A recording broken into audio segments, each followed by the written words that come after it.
लाल सिंह यादव जी। जी हाँ, खयाला के सुप्रसिद्ध समाज सेवी जो हर कार्य हर समिति से जुड़े हुए हैं और मंदिर के प्रधान भी हैं। यहाँ पे जितने भी वृक्ष लगे हुए हैं सब यादव जी की मेहरबानी है और यादव जी हर समाज से जुड़े हुए कार्यों पर बराबर ध्यान बनाए रखते हैं। तो आइए मिलाते हैं हम यादव जी से। नमस्कार दोस्तों, आप हैं संजय कुमार श्रीवास्तव के साथ और मैं आज आपको लेकर आया हूँ रघुवीर नगर में, जिनकी छवि बहुत अच्छी है इलाके के अंदर और जो है प्रधान जी हैं और यादव जी कहलाते हैं। तो आज हम यादव जी से मुलाकात करवाएंगे जो सुप्रसिद्ध समाज सेवी है, पब्लिक की सेवा के प्रति निछावर रहते हैं। तो आइए मुलाकात करवाते हैं यादव जी से। दांतों का दर्द छू मंतर, जी हाँ, चंद मिनटों के अंदर डॉक्टर समीर, जल्दी मुलाकात करिए। यादव जी, स्वागत है मुस्कान इंडिया न्यूज में और हमारे दर्शक इस टाइम देख रहे हैं, तो कृपया एक बार पूरा परिचय दीजिए। आपका भी स्वागत है और आपके यहाँ आने के लिए मैं आपका हार्दिक स्वागत करता हूँ जो आप यहाँ तक आए हैं। मेरा नाम लाल सिंह यादव, राव लाल सिंह यादव है। मैं NW विष्णु गार्डन ब्लॉक के अंदर रहता हूँ। मैं ये कॉलोनी वैसे तो अनऑथराइज कॉलोनियों में आती है, लेकिन यहाँ पर ज़्यादातर कमर्शियल एक्टिविटी ज़्यादा है और फैक्ट्री एरिया, लघु उद्योग, यहाँ पर हर तरह के उद्योग हैं, छोटे छोटे। असंगठित क्षेत्र पड़ता है, लेकिन ये अभी हाल के दिनों में दिल्ली सरकार द्वारा नोटिफाइड किया हुआ एरिया है, ख्याला इंडस्ट्रियल एरिया। हमने यहाँ की एसोसिएशन भी बनाई हुई है और मैं उससे भी मैं जुड़ा हुआ हूँ। और मैं वैसे भी हमारे एरिया में जो विकास कार्य होते हैं, हमारे एरिए के अंदर जो भी सरकारी कार्य या एक कोई भी जो भी RWA द्वारा, उसमें मेरा हमेशा बढ़ चढ़ करके सहयोग रहता है और मैं उसकी पूरी जानकारी भी लेता हूँ। प्रधान जी, कितने वर्ष हो गए पब्लिक की सेवा करते करते आपको? वैसे तो मेरे को देखे जाए तो मैं तो बिजनेसमैन हूँ। 1986 से मैं आज तक बिजनेस के साथ जुड़ा आया हूँ। मैं हाउस होल्ड बिजली के उपकरण जो बनते हैं उनका प्रोपराइटर हूँ। ISI प्रोडक्ट है मेरा। और लेकिन उसके साथ में मैं समाज सेवा से भी काफ़ी लगाव रखता हूँ और मन के अंदर ये भावना कि भाई मैं लोगों के लिए क्या कर सकता हूँ। जानकारी के अभाव के अंदर कई आदमियों को होती है, उनको जानकारियाँ भी देता हूँ। और कई बार मैं समाज के प्रति रोड, गंदगी या हॉर्टिकल विभाग के अंदर भी मैं एक्टिविस्ट रहता हूँ, पार्कों के उस रखरखाव में। और अपने एरिया का मैं मंदिर का प्रधान हूँ। सनातन धर्म दुर्गा माता मंदिर हमारे मंदिर का नाम है। वहाँ पर भी हमने एक ग्रुप बनाया हुआ है और हमारे ग्रुप के अंदर सबसे विशेष बात यह है कि यहाँ पर पब्लिक का जो जन सहयोग है वो मंदिर के प्रति ज़रूर है, लेकिन हमारे मंदिर के अंदर भी कोई भी मंदिर को चलाने के लिए फाइनेंशियली तो ज़रूर उसमें खर्चा पड़ता है। धर्म का कार्य है, उसमें भी पैसे की ज़रूरत पड़ती है।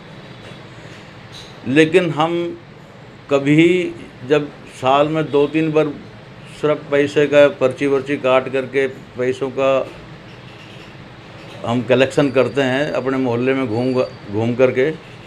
ज़्यादातर हमारी कमेटी ही हम सारे ऐसे एक जुड़े हुए हैं जो अपना खर्चा खुद कर करके मंदिर को आगे यहाँ करते हैं। लोगों की बस वैसे ही हमारे को हार्दिक मतलब लोगों का हमें वैसे प्यार मिलता रहे, हमें ज़्यादा इसी का वो रहता है। प्रधान जी, क्या लगा सद्गुण संपन्न है, बिजनेसमैन भी है, अच्छा नाम भी है, छवि भी ठीक है, क्या लगा कि मैं मंदिर से भी जुड़ के पब्लिक की सेवा करूं, क्या लगा? तो सेवा का भाव तो देखो ऐसा है जी, सेवा का भाव या कुछ करने की तमन्ना हो तो वो तो आप कहीं से भी कर सकते हो। इसमें ऐसा नहीं है कि मैं मंदिर से या व्यापारी हूँ तो नहीं कर सकता हूँ।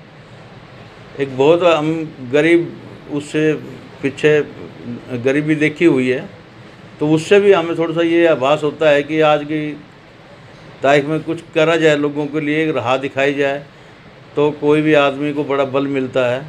कोई भी उसको ये करा जाए तो उससे लेकर के हम लोगों को ये रहते हैं कि शायद ये परेशान ना हो किसी जानकारी के अभाव में। प्रधान जी, ये तो आपकी जो है पब्लिक सेवा के ऊपर मैं बातचीत करना चाहूँगा। मैं आपके ही क्षेत्र की जो रणवीर नगर से जुड़ा हुआ खैरा क्षेत्र है, जहाँ पे आप विराजमान हैं, मैं जानना चाहूँगा कि यहाँ पे इलाके में कौन कौन सी ऐसी कमियाँ हैं जहाँ पे पब्लिक परेशान है? रोड नाली की समस्या, पार्क। देखो, वैसे हमारी जो विधानसभा आती है वो रजौरी गार्डन विधानसभा आती है। पश्चिमी दिल्ली हमारी लोकसभा पड़ती है। हमारे एमपी माननीय प्रवेश साहिब सिंह वर्मा जी हैं। हमारे एमएलए श्रीमती धनवती चंदेला हैं, जो पूर्व एमएलए दयानंद चंदेला जी की पत्नी हैं। और यहाँ से जो मैं रहता हूँ, ये 108 नंबर वार्ड पड़ता है। यहाँ से दयानंद चंदेला की सपुत्री प्रिया चंदेला निगम पार्षद है। और राजनीति एक अपनी वजह से होती है और एक अपना एरिया के अंदर प्रति एक्टिव। अब काफ़ी बार तो ऐसा होता है कि लोगों को जानकारी नहीं होती कि ये काम कैसे हो रहा है। आजकल हमारे तकरीबन समाज में जो पिछले एक्स एमएलए था वो सिरसा जी थे, जो बीजेपी और अकाली दल के संयुक्त उम्मीदवार थे। उन्होंने रहे आखिरी दिनों के अंदर काफ़ी विकास के कार्य किए, और जो विकास के कार्य बीच में अधूरे छोड़ गए थे वो चंदेला जी ने आकर के खुद रोक दिए। फिर हमने यहाँ पर फ्लड विभाग वालों से ग्रीवेंस में केस वेस डाल करके काफ़ी कोशिश करी। तब लॉकडाउन के बाद में दोबारा यहाँ पर विकास कार्य प्रारंभ कराए गए और सड़कों का पुनर्निर्माण हुआ। और हमारे एरिया में खास करके झुग्गी झोंपड़ी से संबंधित ज़्यादा परेशानी है। यहाँ पर नियर अबाउट क्लस्टर एरिया ज़्यादा पड़ता है, जिस कारण यहाँ के जो नगर निगम के पार्क हैं उनका तो कोई निर्माण अभी से हुआ नहीं है। नगर निगम का कोई निर्माण नहीं है। यहाँ एक जिला उद्यान पड़ता है, उसका प्रवेश सिंह साहिब वर्मा ने काफ़ी विकास कार्य कराया है। और अभी कुछ ही दिनों में एचएमपी कॉलोनी के अंदर एक पार्क का, जिला उद्यान का, वो निर्माण का और अग्रसर करने के लिए उद्घाटन भी करके गए हैं।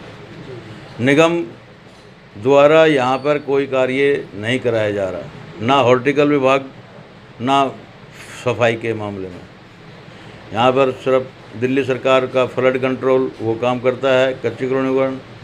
और थोड़े से यहाँ पर विकास का अभाव इसलिए भी रहता है नेताओं के मन में कि जी कमर्शियल एक्टिविटी ज़्यादा होती है यहाँ, और कमर्शियल एक्टिविटी ज़्यादा होने के कारण जो व्यापारी हैं ये तो इधर फैक्ट्री मालिक हैं, ये तो अपने अच्छे उच्च वर्ग एरियो में रहते हैं, तो इनसे हमें कहाँ वोट मिलते हैं, जिससे भी यहाँ के इसका काफ़ी मतलब इसको एरिया का विकास कम होता है। प्रधान जी, रणवीर नगर में या खयाला से जुड़े हुई बात करूंगा तो यहाँ पे जो है क्राइम स्तर ज़्यादा है। क्या लगता है आपको, पुलिस प्रशासन ठीक है या फिर पुलिस प्रशासन अपना कार्य नहीं कर रही है? देखो, यहाँ पर तो मैं आपको पहले बताया कि क्लस्टर एरिया नियर अबाउट नाले के ऊपर, और क्लस्टर एरिया बहुत ज़्यादा घेरा हुआ है इस एरिया को। और क्लस्टर एरिया के अंदर ही नशा बिकना पुलिस को सब कुछ पता होता है, और शराब की दुकानें रेजिडेंशियल एरियो में खुलना, ये सब प्रशासन पूरी अच्छी तरह वाकिफ़ है इस चीज़ से। इस चीज़ में हम कुछ ज़्यादा कह भी नहीं सकते हैं। बहुत कुछ ध्यान रखना पड़ता मैं है। टॉपिक बदलते हुए बात करूंगा कि आज की नवयुवक पीढ़ियों के विषय में बात करूंगा कि नवयुवक पीढ़ी जो है मोबाइल, कंप्यूटर, लैपटॉप के अंदर इतना ज़्यादा व्यर्थ और इतना ज़्यादा बिजी हो चुकी है कि अपने वो बुजुर्गों को, अपनी पीढ़ियों को वो भूल चुकी है कि अपने ये श्राद्ध और कराकत जो है हिंदू के त्यौहार, हिंदू की रीत मानी जाती है। तो इसके अंदर कोई भी अपने पुराने बुजुर्ग को मनाने के लिए कोई भी कोशिश नहीं करता। किस प्रकार से, मतलब अगर इसमें ये अगर ना पूजा पाठ की जाए तो क्या वो आगे दुखी रहेगा? क्या अपने बच्चों को समझा पाएगा? क्या हमारी संस्कृति खो गई, उस संस्कृति को वापस कैसे लाएगा? देखो जी, इसका सबसे आपको मैं एग्जांपल दे रहा हूँ। जैसे अभी पितृपक्ष शुरू हो रहा है जी। और हमारे वेद पुराणों के अंदर या हमारे जो भी धर्म ग्रंथ लिखे गए हैं उसमें बखूबी पितृपक्ष को लेकर के, अमावस्या को लेकर के पूरा विवरण लिखा हुआ है। लेकिन जो आज की जनरेशन है, आजकल के बच्चे हैं, पहली बात तो आजकल के जनरेशन वो जानते ही नहीं कि धर्म के बारे में या धर्म ये इसके बारे में वो बहुत जानकारी का अभाव है कि ये इससे शांति मिलती है, इससे आध्यात्मिक शक्ति मिलती है। ये तो अभी थोड़ा हुआ जो सेंटर के अंदर बीजेपी की एक माननीय नरेंद्र मोदी की एक प्रिय सरकार आई और जिन्होंने अभी जैसे अयोध्या में श्री राम का मंदिर का निर्माण का रास्ता खोला और जो भी धर्म के स्थल थे उनको आपस में कनेक्टिविटी प्रदान की और अच्छे हाईटेक तरीके से उनका काम किया। उसको लेकर के ज़रूर जागरूक होया कि हाँ, जब पहले हमारे धर्म के बारे में हमारे जो बच्चे हैं वो उनके पास बैठने का टाइम ही नहीं है अपने माँ बापों के साथ में, या माँ बाप को भी इतना टाइम नहीं है कि अपने बच्चों को इस संस्कार के बारे में बताएं कि भक्ति में कितनी शक्ति है, भक्ति से क्या क्या आपको मिलता है, भक्ति से ही सब कुछ मार्ग आगे प्रशस्त होता है, या भक्ति ही आदमी के आगे जो कर्म को कांड होता है, जो आदमी का जो भी एक होता है वो भक्ति ही जा कर के उसको एक शक्ति प्रदान करती है। अभी जो नवरात्र आ रहे हैं मैं उन पर सब भी अपने भाई बहनों को, माताओं को, पिताओं को, सबको अपनी तरफ से हार्दिक धन्यवाद करना चाहता हूँ। और अब तो कोरोना काल चला हुआ है, महामारी चली हुई है। इस महामारी के अंदर हम भगवान को कितने अच्छे तरीके से याद कर सकते हैं, कितने अच्छे तरीके से अपने पितृपक्ष मनाने के बाद में फिर हमारे देवी का एक नया अवतार होगा, उसका हम कितने अच्छी तरीके से स्वागत करते हैं नवरात्रों का, और कितना भरपूर आनंद लेते हुए और उन्हीं के अंदर सब कुछ तलाशते हुए अपने देवताओं के अंदर और पूर्ण मार्ग प्रशस्त करते हैं। हमें बीमारी से भी यही बचाएंगे। हमारा देश अनादिकाल से हमारे बहुत इतना अरबों सालों से सैकड़ों हमारे धर्म क्षेत्र रहा है। हिंदुस्तान एक ऐसा स्थल रहा है जहाँ पर सब पूरा धर्म ग्रंथ यहीं से मतलब इनका मार्ग प्रशस्त हुआ। जिसको पूरा घूम के भी देखा जाए हिंदुस्तान को तो भी आपको हर जगह क्या जो भी हमारा पीओके पड़ता है उसके अंदर भी हमारे पूरे देव देवताओं के मंदिर आपको मिल जाएंगे। तो आप ये अंदाज़ लगा सकते हो कि कितने हमारे पहले से ही हिंदू धर्म के बारे में या पहले से ही हमारे पूजा पाठ के बारे में लोगों को कितना वो रहा है कि राजा थे और जो जनता थी, पब्लिक थी, कितना धर्म के प्रति विश्वास रखते थे और धर्म में ही सब कुछ मानती थी। बड़ों का आशीर्वाद और धर्म, यही सब कुछ। बहुत बहुत धन्यवाद यादव जी। हम मुस्कान इंडिया के दर्शकों से फिर मुलाकात करवाएंगे। जब तक के लिए धन्यवाद। धन्यवाद।